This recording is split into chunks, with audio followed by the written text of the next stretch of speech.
عورتوں کے حقوق کی انجمن ہے یا نہیں؟ عورتوں کا حق ملنا چاہیے۔ ایک چین میں بیجنگ کانفرنس، ویمن کانفرنس ہو رہی، ایک یہاں اسلام آباد میں بھی پچھلے دنوں کانفرنس ہوئی۔ عورتیں کیا چاہتی؟ ہمیں ہمارے حقوق دیے جائیں، کہتے ہیں کہ نہیں؟ تمہارا حق چھینا کس نے؟ تمہارا حق کس نے چھینا؟ تمہارا حق کس نے چھینا؟ مجھے بتاؤ، تمہارا حق اس نے چھینا جس نے تمہارا دوپٹہ چھینا۔ تمہارا حق کس نے چھینا؟ جس نے تیری آبرو کو چھینا، جس نے تیرے، میری بات پہ غور نہیں آپ نے کیا۔ اور تمہارا حق کس نے چھینا؟ جس نے تیری آبرو کو چھینا، جس نے تیرے دوپٹے کو چھینا، جس نے تیری عزت کو چھینا۔ کبھی تو نے غور کیا کہ 14 صدیوں پہلے تیری کیا حالت تھی؟ تاریخ کا مطالعہ کرتا رسول اللہ کے آنے سے پہلے تیری کیا حالت تھی؟ توجہ کیجئے، جتنی بھی دنیا کی تاریخیں ہیں سب کو اٹھاؤ، تبری، شام، غیر اسلامی تاریخوں کو اٹھاؤ، وہ کہتے ہیں کہ عورت کا کوئی حق دنیا میں مسلم نہیں تھا، کوئی حق، حتیٰ کہ عورت کو وراثت کا حصہ نہیں ملتا تھا۔ عورت کی حیثیت ماں، بہن، بیٹی کی نہیں تھی۔ عورت شمع محفل تھی، زینت خانہ نہیں تھی۔ عورت خواہشات نفسانی کا ذریعہ تھی۔ عورت شوکیسوں میں وجود لگا کر پوری نظر سے دیکھنے کا ایک ذریعہ تھا۔ عورت کی کیا حیثیت تھی؟ جب رسول اللہ صلی اللہ علیہ وسلم دنیا میں تشریف لائے تو 3 سماج تھے دنیا میں۔ کتنے سماج تھے؟ میری بات پر ذرا غور کریں۔ ایک کیسر روم کا سماج تھا جو دنیا کی سپر پاور تھی، ایک اسرائیلیان کا سماج تھا جو دوسری سپر پاور تھی، اور ایک قبائل عرب کا سماج تھا جو تیسری طاقت تھی۔ ان تینوں طاقتوں میں عورت کی کیا حیثیت تھی؟ جب میرے رسول آئے تو حیثیت پانے سے عورت کی قسمت بدل گئی۔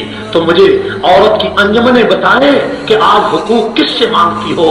جس پیغمبر نے تمہیں ماؤں کا درجہ دیا اس کو استحصال والا کہتی ہو، اور جو پہلے 3 سپر پاوریں تھیں اس زمانے میں تو تمہارا حق ہی کوئی نہیں تھا۔ توجہ میری طرف، حضور کے آنے سے پہلے سماج کتنے تھے، معاشرے کتنے تھے، ماحول کتنے تھے، طاقتیں کتنی تھی؟ 3۔ کیسر روم اور کسرائی نام۔ کتنی دنیا کی تاریخیں اٹھاؤ کہ ایران میں لڑکیوں کی کیا عزت تھی، تاریخیں اٹھاؤ کہ ایران میں لڑکیوں کی کیا عزت تھی، کہ لڑکی جوان ہوتی، بازار میں لڑکیوں کی مارکیٹ لگتی، لوگ آ کر اس کو خریدتے، پیسے دیتے، خرید کر لے جاتے، کوئی حیثیت۔ اور کیسر روم لڑکیوں بازاروں میں کھڑی ہوتی، لوگ نفسانی خواہشات کے لیے لے جاتے۔ ایران اور روم کی 2 بڑی طاقتوں میں عورت صرف جنسی خواہشات کا ذریعہ، اور ان دونوں قوتوں اور عالم عرب کے قبائل کو قرآن پاک نے ان الفاظ میں یاد کیا ہے کہ وَلَا تَبَرَّجْنَ تَبَرُّجَ الْجَاهِلِيَّةِ الْأُولَىٰ۔ یہ جو جاہلیت اولا ہے یہ کیا ہے؟ یہ جاہلیت اولا وہ معاشرہ ہے جس کی طرف قرآن پاک نے اشارہ کیا ہے کہ اے مسلمانوں، عورتوں کو پہلی طرف مت لے جاؤ۔ وَلَا تَبَرَّجْنَ تَبَرُّجَ الْجَاهِلِيَّةِ الْأُولَىٰ۔ جاہلیت اولا کیا ہے؟ کہ عورت ایران کے بازار میں فروخت ہو رہی ہے، اور اسلام کہتا ہے یہ جاہلیت اولا ہے۔ عورت روم کے درباروں میں بک رہی ہے، اسلام کہتا ہے یہ جاہلیت اولا ہے، اور عورت عرب کے معاشرے میں زندہ دفن کی جا رہی ہے۔ قرآن کہتا ہے وَلَا تَبَرَّجْنَ تَبَرُّجَ الْجَاهِلِيَّةِ الْأُولَىٰ۔ حضور کے آنے سے پہلے پورے پاکستان کی وہ تمام عورتوں کی انجمنیں جو آج روشن خیالی کے نام پر بازاروں میں بے حیائی کا مجسمہ بنی ہوئی ہے اور مسلمانوں اور علماء پر تنقید کرتی ہے، کہتی ہے عورتوں کو آزادی ملنی چاہیے۔ میں ان عورتوں سے کہنا چاہتا ہوں کہ اے عورتوں، اسلام نے جتنی آزادی تمہیں دی ہے کسی نے نہیں۔ اگر تم نہیں مانتے تو آؤ کسی لاجک سے بات کرو، کسی عقل سے بات کرو، ہسٹری سے بات کرو، تاریخ سے بات کرو. مجھے بتاؤ کہ رومن امپائر میں کیا تمہاری عزت نہیں بکتی تھی؟ رومن امپائر میں کیا عورتوں کو بازاروں سے خریدا نہیں جاتا تھا؟ کیا ایران کے اندر عورتوں کی منڈیاں نہیں لگتی تھی؟ اور حضور کے دور میں عورت کی کیا حالت تھی کہ آپ کے اندر مکے کے اندر لڑکیوں کو زندہ دفن کر دیا جاتا تھا. قریشیوں کے ہاں یہ بات بڑی عیبدار ہے کہ ایک لڑکی جوان ہو جائے اور کوئی آدمی باہر سے اسے لینے آئے تو قریشی یہ سمجھتے تھے کہ جاہلانہ بات تھی. قریشی کہتے تھے ہماری ناک کٹ گئی، ہماری لڑکی کسی کے گھر میں چلی گئی، ہماری ناک کٹ گئی. اس طرح فرعون نے کہا کہیں موسیٰ پیدا نہ ہو جائے اور وہ بچوں کو مارنے لگا. اس طرح ابو جہل نے سوچا کہ لڑکیاں پیدا ہوتی رہیں تو ہماری عزتیں اور ہماری لڑکیاں لوگوں کے گھروں میں چلی جائیں تو ہماری ناک کٹ پائے گی. ایک جاہلانہ بات تھی.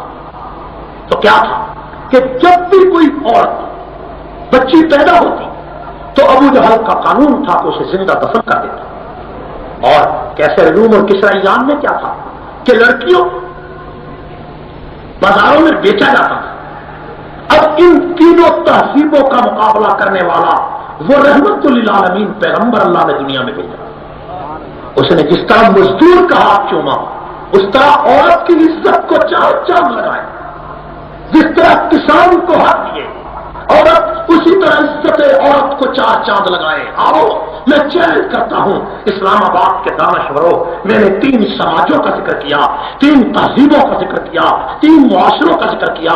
آؤ میں تمہیں بتاتا ہوں کہ اس 3 معاشروں کے بعد رحمت بن کا جو معاشرہ آیا، رحمت بن کا جو انسان آیا، رافت و رحمت کا سبق جس پیغمبر نے دیا وہ تو میرا رسول تھا. میرے رسول سے بہتر عورت کی عزت کا چوکیدار کوئی مذہب نہیں. اسلام آباد کے لوگوں، میرے پیغمبر نے فرمایا جو شخص 2 بچیوں کو جوان کر کے ان کی اچھی طرح شادیاں کرے گا میں محمد قیامت کے دن اس کی ڈھمت لا لوں گا. اور یہ میرے رسول نے فرمایا کہ بیوہ عورتیں بیوہ عورت جو بچوں کی رکھوالی کرتی، میرے نبی نے فرمایا ارامل کہتے ہیں بیوہ عورت، جو بیوہ عورت کا محافظ ہے، جو بیوہ عورت کا سہارا ہے میں محمد اس کا سہارا. سنو وہ واقعہ سنو. حضرت عائشہ رضی اللہ تعالیٰ عنہا گھر میں بیٹھی، ایک عورت آئی.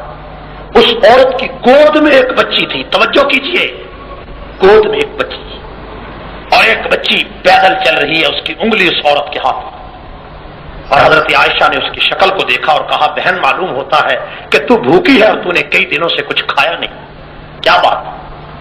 تو اس عورت نے کہا میں کیسے کھاتی، میرا خاوند میدان جنگ میں شہید ہو چکا ہے اور میرے پاس یہ 2 یتیم بچیاں اور ان دونوں یتیم بچیوں کو میں آپ کے گھر لائی ہوں کہ شاید کھانے پینے کو کچھ چیز ملے. اما عائشہ کہتی ہے کہ میرے گھر میں تو کھانے کو کچھ بھی نہ تھا، لیکن میں نے عورت کو دیکھا تو مجھے اتنا ترس آیا کہ میں اندر چلی گئی اور جو کھجوروں کا توشادان تھا اس توشادان میں میں نے ہاتھ ڈالا تو بڑی مشکل سے مجھے 2 کھجوریں ملی. کتنے کھجوریں؟ اما کہتی ہیں کہ میں نے ایک کھجور اسے دے دی کہ یہ تیرے لیے ہے اور ایک کھجور کے 2 حصے کر کے میں نے کہا یہ ان بچیوں کے لیے ہے.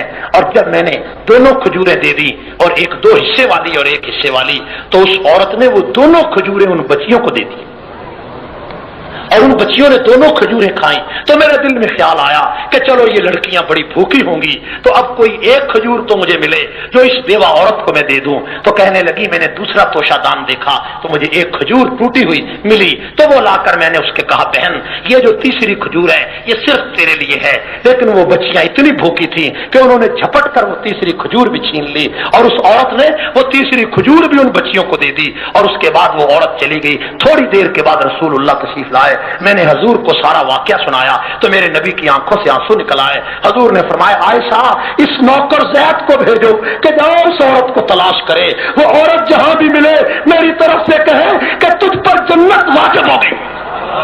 وما ارسلناک الا رحمۃ للعالمین. وہ عورت جہاں بھی ملے میری طرف سے کہے کہ تجھ پر جنت واجب ہو گئی. وما ارسلناک الا رحمۃ للعالمین. بیوہ عورتوں عورتوں کو سہارا میرے نبی نے دیا ہے. لاؤ اور دنیا کے سکالروں، دانشوروں، ویدرک اور روسوں کے ماننے والوں، ابراہم لنکن کے دعوے کرنے والوں، ڈیموکریسی اور جمہوریت کے دعوے کرنے والوں، کمیونسٹوں اور سوشلزم کے نام پر اشتراکیت کی باتیں کرنے والوں، آؤ مجھے بتاؤ کہ بیوہ کو جنت کی خوشخبری دینے والا تو میرا محمد ہے. تم نے کیا دیا؟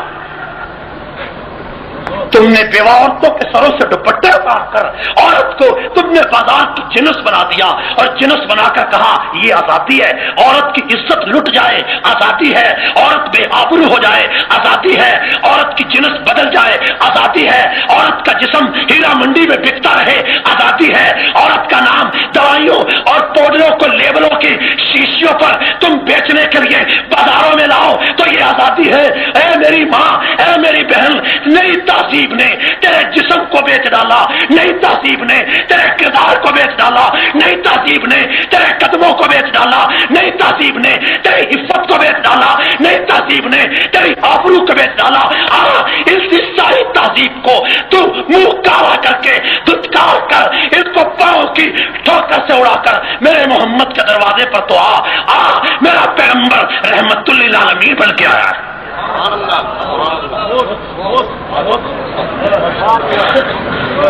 وما ارسلناک الا رحمت للعالمین، جہانوں کے لیے رحمت، جہانوں کے لیے. دربار میرے نبی کا لگا ہوا ہے. توجہ ہے توجہ. ایک نئی بات سنانا چاہتا ہوں. میرے نبی کا دربار لگا ہوا، میرے پیغمبر نے فرمایا لوگوں میں بیوہ عورتوں کا سہارا ہوں.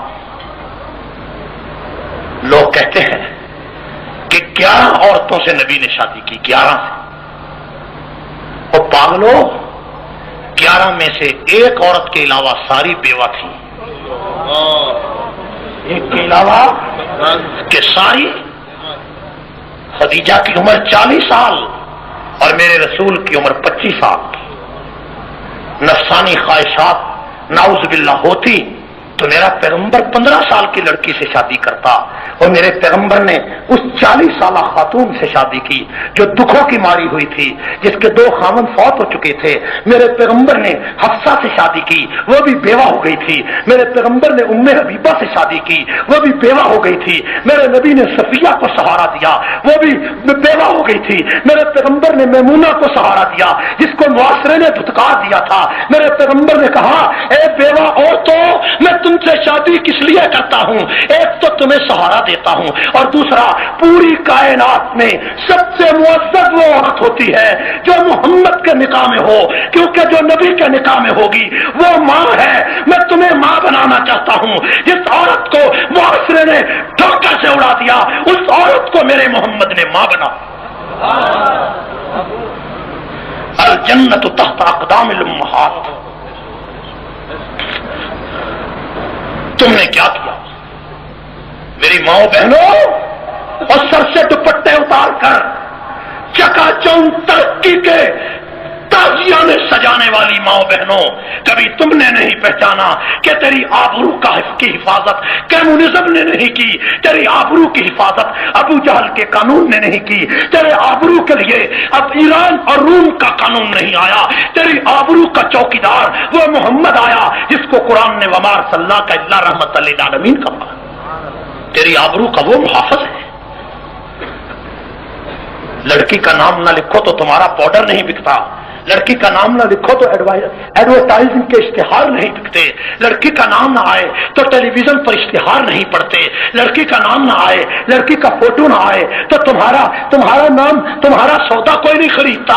میری ماں بہنوں، تمہاری یہ عزت ہے کہ تمہیں خوبصورت بنا کر ٹی وی پہ پیش کیا جاتا ہے. تم کہتی ہو ہمیں روشن خیالی مل گئی، تم کہتی ہو ہمیں ترقی مل گئی، اور نہیں، ایسا نہیں ہوا. اور اصل میں تمہارا قصور نہیں ہے، قصور مردوں کا ہے، جس کے بارے میں اکبر الہ آبادی نے کہا کہ کل جو بازار میں نظر آئی چند بیبیاں، اکبر تو دیکھ کر غیرت قومی میں گڑ گیا اور پوچھا جو میں نے ان سے کہ پردے کو کیا ہوا؟